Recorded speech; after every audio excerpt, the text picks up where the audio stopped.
All right, I think I'll do a quick video on the fact my wiring wall is slightly better organized. Now, the majority of people I've seen during van videos have all of their wiring stuff in some, like this was used to be a large toy box, and I tried to do that. Didn't work. Lined up in a box or something, or hidden if they got an RV in the back of their van in some nook or cranny.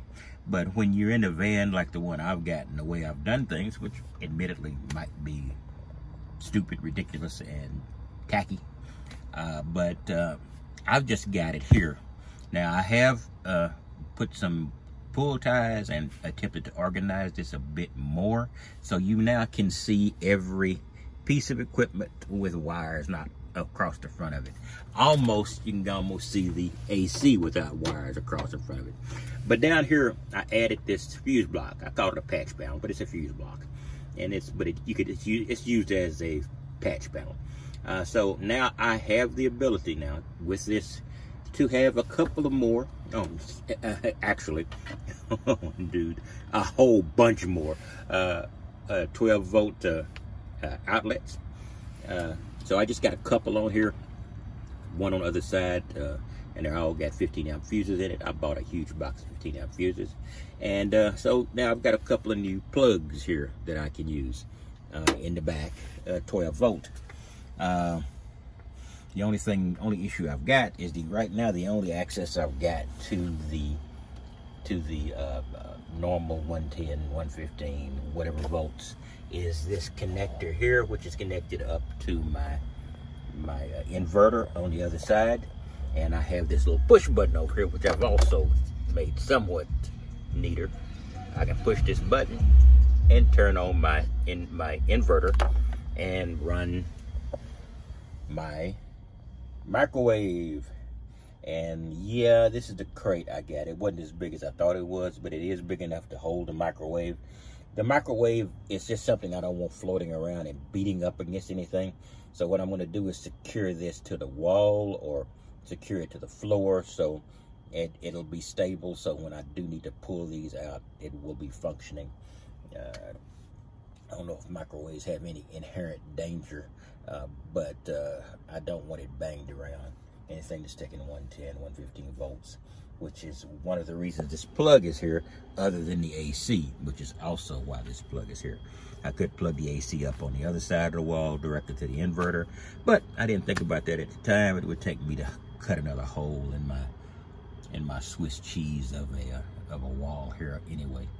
But right now I have I said a little bit about this before, and it's still not neat, but when I have something I need to keep always connected, like these refrigerators, these plugs are not friendly to that. So I'll push the plugs in, and then I will get a couple of, in this case, green pull ties, but it can be anything, small pull ties, and then get some large pull ties. These are adjustable, so I can actually free those up. And now there's nothing. Here's my refrigerator, and I'm pulling on the plug. Here's the plug for these refrigerators, and I'm pulling on it, and neither one of them is going off. So I just need to do that to make sure I keep that circuit solid. And guys, this is Snuffy Smith stuff. I know it is. And this is not neat. I'm not a classic great. And when I get my next van, which might be in the next year, might be in the next 2 years, but it will not be outside. It'll be very unlikely it's outside this year. And I'm looking at a bunch of vans, Ford Transits, Dodges, ProMasters. I'm not that set on going to the Sprinter world, but they are durable as heck. But I would have to get a used one. I'm not going to pay $60,000 or $70,000 or $50,000 to $45,000 to $60,000 to $70,000 for a high top van, which might be common cost across the board. But that the diesel engine. But I think you can get diesels in either one of the other two. I know in one or the other you get them. But a good solid diesel can get you 1,000,000 miles. I've got 200,000 miles on this one I've got right now, and it might be on life support, but I also could for $15,000 or $20,000 probably assuming I get a windfall that I might or might not get. I could drop an engine in this, cut the roof off the top, raise it up, and voila, I've got something that'll last me, you know, probably until the man upstairs calls me to my judgment. Anyway, so that's my crate. This is my burner, and like I said, my microwave, and it's just a crate that wasn't quite big enough. I'm not going to get another one. It took this thing 2 days to get here.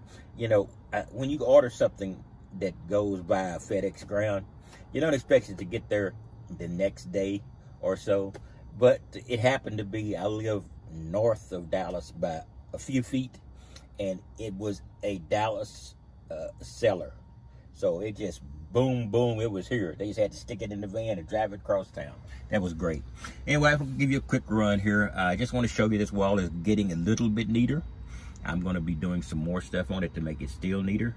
I do like the fact I've now got a patch panel in the back instead of one in the front, where I don't have to. See, I've run everything through this little hole, and unless I'm going to create another hole, that patch panel is pretty much topped out. Though I do use quite a few 12-volt things on the front. I have some what do I got on the front? I got a bunch of crap on the front. I got cameras, you know, so I can get views around, and I've got a couple of other things that use this 12-volt plugs in the front. So now I've got a full 1, 2, 3, 4, 5, 6.